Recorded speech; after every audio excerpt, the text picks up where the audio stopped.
The key of innovation. Innovations at work. When you look at great geniuses like Newton, for example, it can be easy to imagine that their ideas and work came exclusively out of their minds. But that is seldom how it works. Innovation doesn't occur in a vacuum. Regardless of how unique a work seems, if you look a bit closer, you will always find that the creator mastered what other people had already figured out. Everyone gets a lift up.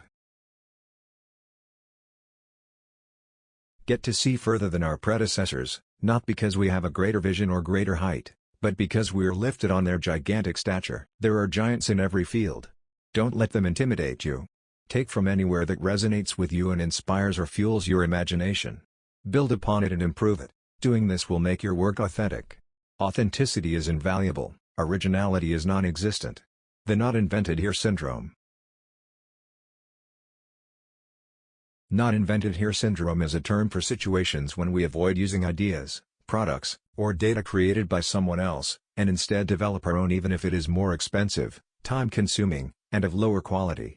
The syndrome can also show up as a reluctance to delegate work. Creating a new solution may be more exciting, but new solutions create new problems. Creativity is just connecting things. When you ask creative people how they did something, they feel a little guilty because they didn't really do it.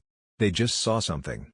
It seemed obvious to them after a while. That's because they were able to connect experiences they've had and synthesize new things.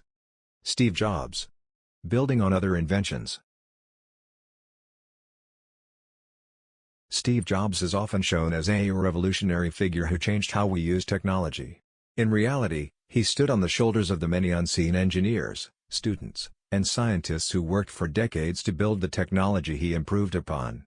How Shakespeare got his ideas. Much of Shakespeare's plays came from prior works.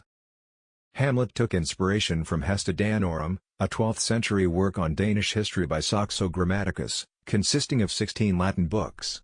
Holinshed's Chronicles likely inspired Macbeth and King Lear. Parts of Antony and Cleopatra are copied verbatim from Plutarch's Life of Mark Antony. Romeo and Juliet was built upon the 1562 poem The Tragical History of Romeus and Juliet from Arthur Book. Weaver. If you take a look at any of the original texts, you will find them dry, unengaging, and lacking any sort of poetic language. So he took these texts and turned them into works of literary art, the adjacent possible.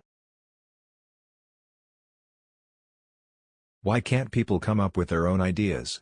Why do many people come up with great ideas but don't profit from it? Each new innovation or idea opens up the possibility of additional innovations and ideas. At first, there are limits, but those limits are continually expanding, laying the groundwork.